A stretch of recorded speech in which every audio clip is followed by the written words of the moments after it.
बिस्मिल्लाहिर्रहमानिर्रहीम। अस्सलाम वालेकुम तमाम देखने वालों, क्या हाल है। अल्लाह ताला आपको खुश रखे, अपने घरों में आबाद रखे, हर मुश्किल परेशानी से महफूज रखे। मैं भी अल्लाह ताला के फजलो करम से बिल्कुल ठीक ठाक खैर खैरियत से।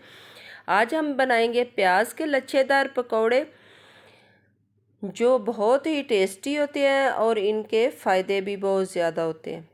ठीक है, तो ये मैंने प्याज लिए हैं, बड़े साइज़ के आपने प्याज लेने हैं और इसको इस तरह लच्छे की शक्ल में जी आपने काट लेने हैं। ज़्यादा ना आपने बारीक नहीं करने, आपने थोड़े मोटा ही इनको रखना है इस शेप में। ये देखें, क्या अगर आप ज़्यादा बारीक कर देंगे तो ये जो है ना वो उतने जो टेस्टी पकौड़े बनते हैं वो नहीं बनेंगे। तो इस तरह के आपने इनकी कटिंग कर लेनी है। ये देखिए, मैं आपके सामने ये कटिंग कर रही हूँ। ये छोटी छोटी कुछ ट्रिक्स होती हैं जो आप फॉलो करते हैं तो जो है ना आपकी रेसिपी जो है ना वो मज़ेदार बनती है। तो ये देखें जी, मैंने इस तरह तो जितने प्याज मुझे चाहिए थे वो मैंने इस तरह काट के रख लिए हैं। अब मैं इसमें हस्बे ज़रूरत जो है वो बेसन डालूँगी जी। तो 2 चम्मच जो है वो मैंने कॉर्नफ्लोर डाला है। इसके साथ जो है वो क्रिस्पी बनते हैं। अगर आपके पास ये ना हो तो आप चावल का आटा भी इसमें जो है वो यूज़ कर सकते हैं। अब मैंने 1/2 चम्मच जो है चिली फ्लेक्स डाला है और हल्दी डाली है 1/2 चम्मच। अब मैं इसमें जो है रेड चिली पाउडर वो डालूँगी और नमक जो है वो भी मैं हस्बे ज़रूरत डालूँगी। जितने मेरे पास प्याज थे मैंने उस के अकॉर्डिंग जो है वो 1 चम्मच जो है छोटी वो नमक लिया है। आप भी हस्बे ज़रूरत डाल सकते हैं। और ये जो है चिली फ्लेक्स मैंने डाला और फिर ये जो है रेड चिली पाउडर ये मैंने डाल दिया। तो अब मैंने ज़ीरा लिया है और ज़ीरा जो है वो अगर आप हैंड पे डाल के तो थोड़ा सा उसे मसल लेते हैं इस तरह, तो इसकी खुशबू जो है वो और ज़्यादा बढ़ जाती है। तो आप जब भी ज़ीरा डालें इस तरह, अगर आपने दरदरा डालना हो तो इस तरह हैंड की मदद से आप जो है, ये मैंने इसमें जो है कसूरी मेथी वो डाल दी है। अगर ये आप डालेंगे तो आपके घर में खुशबू ही खुशबू हो जाएगी। इतनी इसकी जो है ना पकौड़ों में ख़ास कर जो है वो टेस्ट होता है और खुशबू होती है। और ये जो है खुशक धनिया, इसे भी मैं इस तरह हैंड की मदद से जो है वो दरदरा सा बना लूँगी कि इसके दो जो पीस हैं दोनों ये हाफ हाफ हो जाए।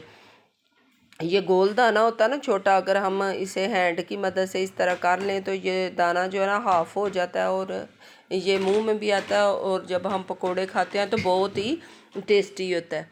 तो अब मैंने इसमें जो है सब्ज़ धनिया वो थोड़ा सा डाल दिया और पानी आप थोड़ा थोड़ा डाला करें। ज़्यादा अगर आप पानी डालेंगे तो ये जो है ना ज़्यादा पतला भी हो सकता है बैटर आपका जो आप बना रहे हैं। तो इसलिए आप थोड़ा थोड़ा सा पानी डाल के जितनी ज़रूरत हो, ये देखें मैं आपके सामने थोड़ा थोड़ा पानी यूज़ कर रही हूँ। और ये देखें, तो ये अगर आप ग्लव्स वगैरह डाल कर भी बना सकते हैं, लेकिन ये जो घरों में हम बनाते हैं या वैसे भी ये वो हैंड की मदद से ये ज़्यादा मिक्स होता है।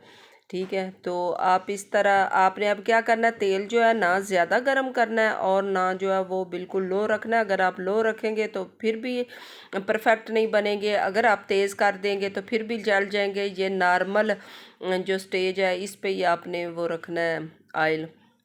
ये आपके सामने मैं डाल रही हूँ तो बहुत इजीली बन जाते हैं। ये देखें जी,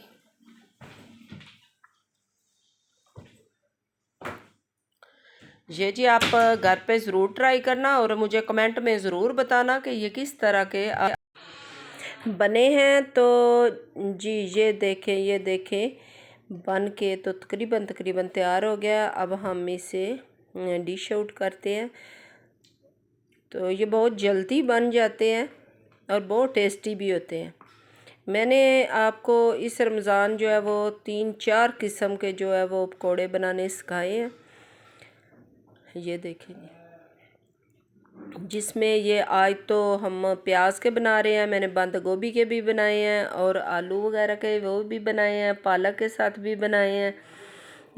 इसके साथ मुझे दें इजाज़त, अपनी दुआओं में रखें याद। अल्लाह हाफिज़।